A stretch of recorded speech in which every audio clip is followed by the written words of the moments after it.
Hello everyone, চলে আসছি নতুন একটা রেসিপি নিয়ে। আজকের মুগ ডাল দিয়ে খিচুড়ি বানাবো, শুধুই মুগ ডাল দিয়ে, কোনো মুসুর ডালের ইউজ করব না আর কোনো মশলাও ইউজ করব না এখানটা। দেখতে থাকো এটা কিভাবে সিম্পলভাবে খিচুড়িটা তৈরি করি। প্রথমেই আমি চালটাকে ভালোভাবে ধুয়ে নিয়েছি, যতক্ষণ না পরিষ্কার জলটা বেরোয়। তারপর আমি ডালটাকে ভালোভাবে ধুয়ে নেব। ডালটা ভালোভাবে ধুয়ে নেব যতক্ষণ না পরিষ্কার জলটা বেরোয়। আমি এখানে গোবিন্দভোগ চাল ইউজ করেছি, আপনারা যে কোনো চাল ইউজ করতে পারেন বা ঘরে থাকা চালটাও ইউজ করতে পারেন। মেনলি গোবিন্দভোগ চালের ইউজ করলে এটা খিচুড়িটা অনেক সুস্বাদু হয় আর গন্ধটাও খুব সুন্দর বেরোয়। এখানে চাল ডালটা একসাথে দিয়ে দেবো, দিয়ে পরিমাণ মতো জল দিয়ে নুন হলুদ দিয়ে আমি সিটি মারতে বসিয়ে দেব। কারণ এটা আমি প্রেসার কুকারে দিচ্ছি, তাই পরিমাণ মতোই মাপের জল দিতে হবে। বেশি জল দিলে এটা বাইরে বেরিয়ে আসবে জলটা। হালকা একটু নুন আর হালকা একটু হলুদ দিয়ে দেব, দিয়ে আমি এটা সিটি মারতে বসিয়ে দেব। এখন কিন্তু আমি নুনের পাকটা পুরোপুরি দিচ্ছি না, আর কুচি কুচি করে যে আলুটা কেটে রাখছিলাম সেটা এর সাথে দিয়ে দেবো, কারণ সিদ্ধ হয়ে যাবে একসাথে।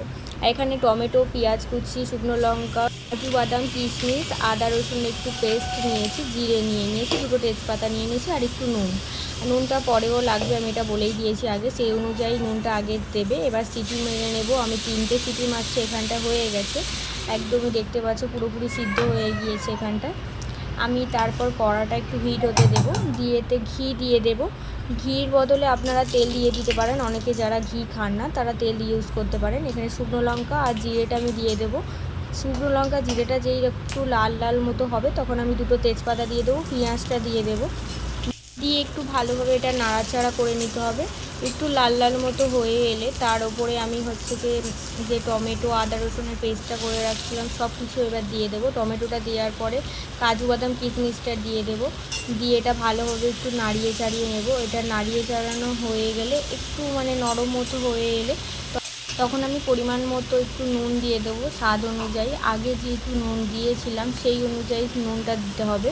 নুনটা আমি কম দিয়েছিলাম তাই একটু বেশি দিয়ে দেবো এখানটায়, পরিমাণ অনুযায়ী স্বাদ অনুযায়ী। এটা দেওয়ার পরে যখন একটু গলে যাবে, থেকে যে খিচুড়িটা ডাল চাল যে সিদ্ধ করে রাখছিলাম খিচুড়ি করার জন্য সেটা এবার দিয়ে দেবো, দিয়ে ভালোভাবে একটু নাড়াচাড়া করে নিলে তারপর ফুটে উঠলেই এটা তৈরি হয়ে যাবে।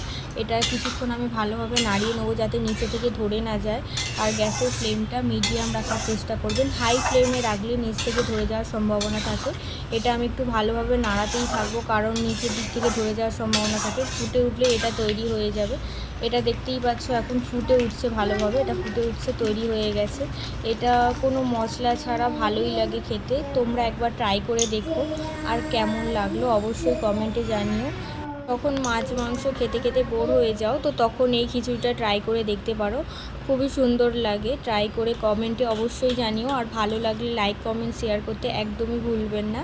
আর আজকের মতো এই রেসিপিটা এই পর্যন্তই, কালকে দেখা হবে নতুন একটা রেসিপি নিয়ে। ভালো থাকবেন, সুস্থ থাকবেন, বাই বাই।